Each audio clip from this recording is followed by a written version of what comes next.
tudo bom? Eu sou a Mika com 3 N's no final, e hoje eu vou falar sobre cinema nacional, olha só, vou falar sobre Divino Amor, um filme nacional que me fisgou pelo trailer. O trailer já me propagandeava uma distopia brasileira, neon, com toques de religião no futuro próximo, e eu fiquei, cara, esse filme vai mudar a minha vida. Não mudou, mas ele também não é um filme ruim. Eu só acho que ele foi vendido um pouco diferente do que ele realmente é. E esse vídeo é sobre isso. É sobre os elementos de distopia que ele tem e como às vezes ele não consegue entrar muito nisso. Mas primeiro deixa eu contar sobre o que é esse filme e como que ele me fisgou por esse trailer, né? O trailer já começa falando, né, que o Brasil tinha mudado, que a festa mais popular do Brasil agora não era mais o carnaval. Ele tinha sido substituído por uma festa que é tipo uma rave, assim, que as pessoas ficam louvando e esperando a volta do Messias.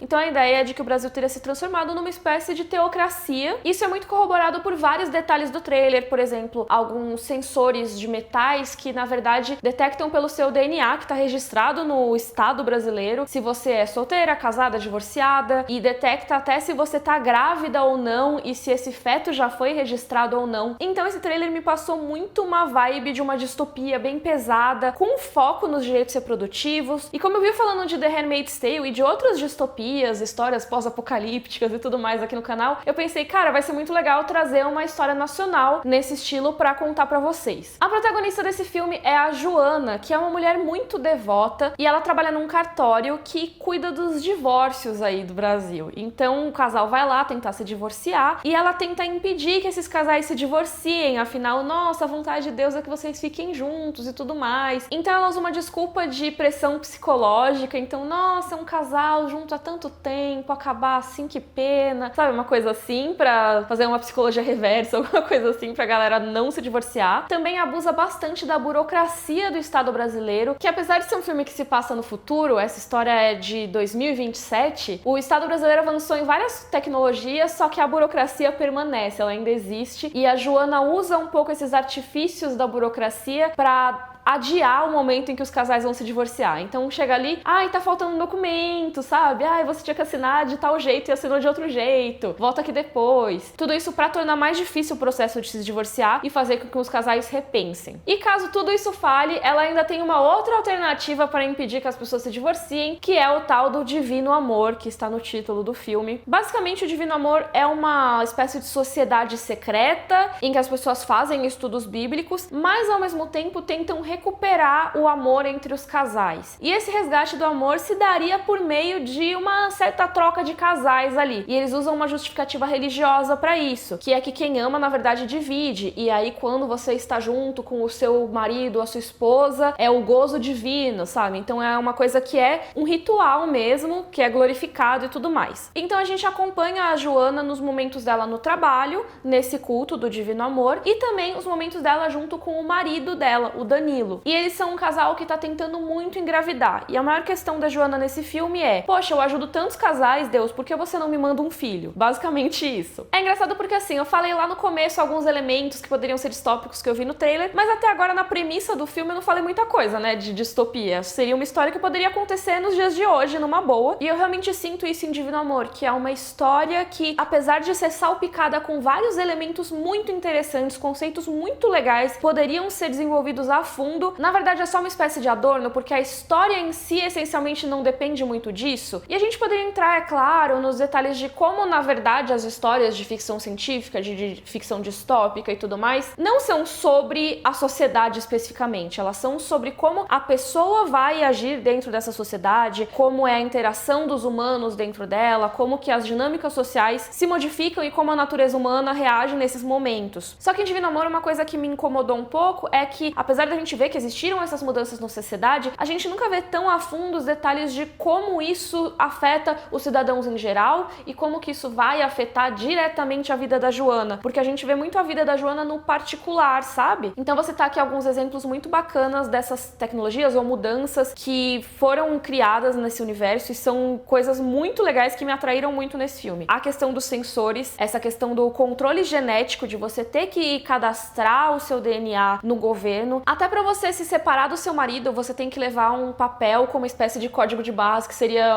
pra escanearem o seu código genético, que eles falam, né? O que tá implícito nisso? Qual que é a premissa disso? Que o Estado tem controle absoluto sobre os seus cidadãos, até acesso ao material genético. Então você não consegue escapar, porque todo lugar que você vai entrar, você vai ter que passar por um negócio que vai te identificar automaticamente, vai identificar o seu estado civil, vai identificar a situação do filho que tá no seu útero. E isso dá muito pano pra manga. Dá pano pra manga demais. Só que a gente não vê as consequências desse controle estatal serem aplicadas. E nem se fosse uma coisa assim, fica aquela questão, será que eles vão aplicar? Será que eles vão me perseguir? Será que eles vão fazer alguma coisa? Aquele medo, sabe, da vigilância, que é uma coisa meio 1984. O Big Brother tá te observando, ele sabe tudo que você faz. Então, mesmo se você não estiver bem sendo observado naquele momento, você tem o medo de ser observado, ser pego, ser denunciado. Mas nesse caso, a gente não vê nenhuma consequência apresentada pra esse scanner. Tipo, beleza, eles mostram se a pessoa é casada ou divorciada. E aí, a pessoa divorciada tem menos direitos na sociedade? Ela não consegue alugar uma casa? Ela não consegue emprego? Ela, se ficar divorciada 5 anos, é presa? Sei lá, sabe? Alguma coisa assim? Nada disso. Então, a única coisa que isso me transmite é que a pessoa ser casada ou divorciada não faz diferença. Afinal, o filme não me passou nenhuma mensagem contrária a isso. Aí também mencionam ao longo do filme os desgarrados, que seriam as pessoas que não seguem a religião. Só que aí só mencionam que o cara existe, assim, é um desgarrado que tá tentando contratar os serviços do marido da Joana. E aí a gente sabe que ele não tá querendo muito atender e tudo mais, só que isso não é a sociedade brasileira, é a família desse cara, que é altamente religiosa. Como que os desgarrados vivem nessa nova sociedade? Será que eles são excluídos sociais? Ou será que não faz diferença nenhuma? Não sabemos. Ou então, é uma sociedade mega religiosa que vai proteger o feto com todas as forças e não sei o que lá, mas apesar da burocracia dificultar a questão dos divórcios, eles não são uma coisa tão diferentona assim. Porque, como eu falei, não indica nada que as divorciadas se tornem párias da sociedade, parece que elas estão circulando normalmente por aí, e até em determinado momento do filme, isso não é spoiler, tá, gente? A Joana toma uma bronca porque ela tava interferindo nos divórcios das pessoas. Então não é que a sociedade como um todo está tramando pra que ninguém se divorcie, pra que a família tradicional seja mantida e tudo mais. Não, parece que é só a Joana. Então o filme que foi apresentado como uma distopia parece muito mais que é uma coisa da própria Joana e da família dela. E até aí eu acho que seria tudo bem um filme sobre uma pessoa fervorosamente religiosa que participa dessa seita secreta numa sociedade que é religiosa, mas nem tanto, que seria igual ao Brasil de hoje em dia e não precisaria de nenhum elemento de ficção distópica. Aliás, o Brasil de hoje em dia às vezes tem uns elementos que lembram a ficção distópica. Até vários elementos que são apresentados no filme são coisas que já existem nos dias de hoje, tipo o drive-thru de oração é uma coisa que existe aqui em São Paulo, a questão do discurso de proteger a vida, falando logo depois do bebê e tudo mais. Tem o Estatuto do Nascituro, então assim, tem muitas coisas, dá pra ver que a inspiração é muito na vida real e tal. Mas o filme dizer,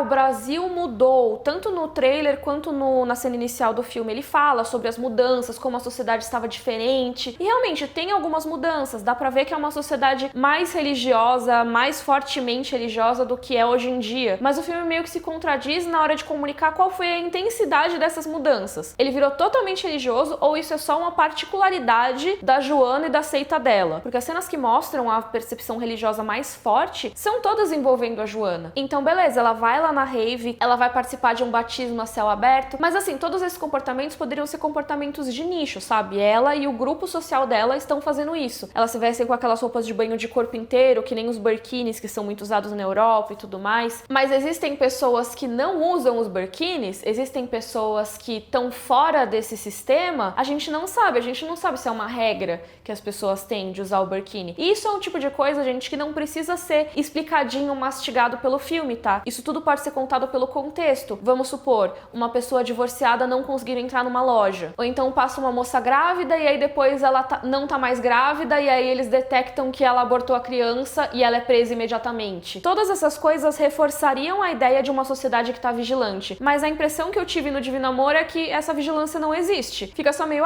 tô informando aqui pras pessoas que eu estou grávida, que eu sou solteira ou casada. Pra quê, sabe? Pra que a pessoa vai informar se ela é solteira ou casada se não tiver uma função social nisso? Tipo, ela tem privilégios ou perde privilégios de acordo com o status aí. Casado, solteira, viúva. Uma das coisas que eu gosto muito em histórias de ficção que apresentam distopias é como às vezes elas podem começar como uma utopia e aí você acompanha alguém que é um cidadão exemplar dessa utopia ou tá feliz com isso e começa a perceber que tem alguns problemas rolando ali. Isso é uma coisa que Divino Amor tenta fazer e eu acho que eles poderiam muito bem ter explorado mais esse lado. Mas se for pegar aí o ato final do filme, eles tentaram fazer isso de um jeito tão corrido que não ficou tão legal quanto poderia ser, eu acho. Eu acho que o começo demora muito pra apresentar tudo e depois fica meio, resolveu, sabe? Antes de eu entrar em spoilers do Divino Amor, eu vou usar um exemplo aqui de Black Mirror. O episódio Nosedive de Black Mirror apresenta uma sociedade em que as pessoas se avaliam, se dão nota. E a gente acompanha uma protagonista que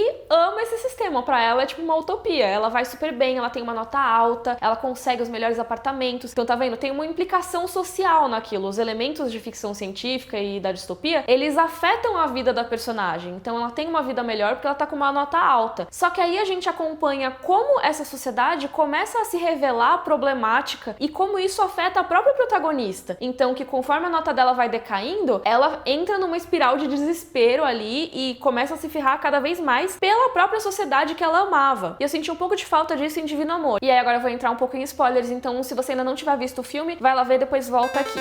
Bom, basicamente nossa protagonista Joana quer muito ter um filho e ela acaba engravidando. E aí entra a única utilidade prática dos elementos de ficção científica do filme até agora, que são essa questão de detectar automaticamente se você tá grávida ou não, e também de ter o DNA de todos os cidadãos armazenado aí nas bases do governo. Porque ela detecta que tá grávida passando por um alarme desses, né? E já colocam automaticamente que ela tá grávida, e ela vai bater o DNA do bebê dela, que já tá registrado, mesmo estando, sei lá, com uma semana de gravidez, já tá registrado lá certinho. Ela vai bater com o marido dela, e também tenta bater com o DNA de todos os homens que ela transou na seita do Divino Amor, e não bate. E por que não bate com nenhum dos pais potenciais? Porque o filho provavelmente foi enviado divinamente, é um filho de Deus, é a volta do Messias. Isso é uma premissa bastante interessante até, como seria o retorno de Jesus nos dias de hoje, como que as pessoas iriam recebê-lo, mas é o que eu falei, que esse ato final é muito corrido, então acontece isso, aí ela tenta entrar na seita, só que o marido largou ela, então ela não pode ir pra seita, porque é só pra casais, e aí o pastor do drive-thru de oração fala, eu não posso cuidar desse caso, né, tem que ir pra central de atendimento ao fiel, que eu acho que, pra mim, esse é o momento mais distopia do filme, esse é o momento mais legal. Só que é isso, a questão meio que se encerra nisso. Ela não vai na central de atendimento ao fiel, ela não tenta mais seguir essa sociedade. Ela é uma pessoa super devota, mas ela não quer mais provar pra ninguém que ela é mãe de Jesus, sabe? Ela só decide ter o filho sozinha e sem registrar e tudo mais. Só que aí eu fico me perguntando, a gente teve todos esses elementos aí de uma sociedade distópica plantados. A gente tem detectores em todos os lugares que ela entra e eles não perceberiam que em um momento ela tá grávida e em outro ela não tá? Será que não iria uma comissão inspecionar pra ver se ela teve um aborto espontâneo? Será que nessa sociedade os abortos espontâneos não tem que ser registrados na delegacia, tipo um BO, sabe? Pra você não ser pego pela polícia depois como alguém que tentou fazer um aborto? Se é uma sociedade que protege tanto assim como eles falam? Nada disso é mostrado. Será que ela vai mudar de país pra criar essa criança? Será que ela vai mudar pra uma fazenda muito isolada ou alguma coisa assim? Nada disso é mostrado. Então parece que esses elementos de distopia não estão lá pra gerar uma sociedade de distopia. Toda a questão dela se tornar uma espécie de pária social, vamos dizer assim, é mais na bolha dela, na igreja dela ou no pastor que não quer atender a situação dela. A gente não sabe como isso vai repercutir no resto da vida dela. Será que ela vai ser mandada embora do trabalho? Será que ela vai perder o direito à casa dela? Não sei, não faço ideia. E são todas coisas que esse filme poderia ter explorado e ele não explora. Ela simplesmente parece que só tem importância quando é conveniente. E de novo, esse tipo de coisa que eu faço de perguntar as consequências, isso não tem que ser explicado nas falas, não tem que estar um textinho lá de Star Wars dizendo qual é a situação social. Mas o mais bizarro é que esse filme tem essas explicações muito verbais. Existe uma narração o tempo todo de uma voz de criança, que é a mesma voz do trailer, que eu achei que ia ser só no trailer, é no filme inteiro. E ela fica, não, porque tinha a festa tal, não, porque Joana usava a burocracia a seu favor. Em vez de deixar a gente interpretar o filme por si só, tem essa voz que fica explicando tudo. Existe um motivo pra voz estar lá, agora que a gente tá na fase de spoilers, eu posso falar, que é o filho narrando isso. Então seria o Messias narrando que a sociedade não estava pronta para o Messias. Mas se é um filme filme que tá tentando tanto assim explicar todas as coisas, a gente não pode nem usar o argumento da sutileza pra justificar por que tem certas questões ali da sociedade que não são tão desenvolvidas, contextualizadas, exploradas, vamos dizer assim. Então eu confesso que eu me decepcionei um pouco com Divino Amor, porque ele é um filme que se vende como uma coisa e na verdade é outra, que não é uma coisa ruim. Eu achei que várias premissas do filme são muito legais. O filme em si é lindo, a fotografia é maravilhosa. Eu amo coisas com neon e esse filme é puro neon. Tem essa luz rosa, roxa, é sempre um clima meio balada, assim, só que uma balada meio tensa. Seria bem uma vibe cyberpunk zona, sabe? Com gelo seco, várias fumaças e tudo mais. A trilha sonora passa bem essa questão de algo futurista, porém meio ameaçador. E várias das ideias, como eu falei, são excelentes e poderiam ter sido muito mais bem aplicadas. E é por isso até que eu acho que eu tô sendo tão crítica, porque eu tava esperando um negócio incrível com base no potencial que tinha. Digam aí nos comentários caso vocês já tenham visto Divino Amor, o que vocês acharam do filme. E também se vocês querem que eu fale de outros filmes aqui no canal, se vocês curtiram que eu falei de um filme nacional, se vocês querem que eu traga mais coisas. Já que a gente tá falando de distopias nacionais, pensei em falar de 3% aqui no canal. O que vocês acham? Se você gostou, por favor, curte o vídeo, assina o canal. Um beijo e até a próxima!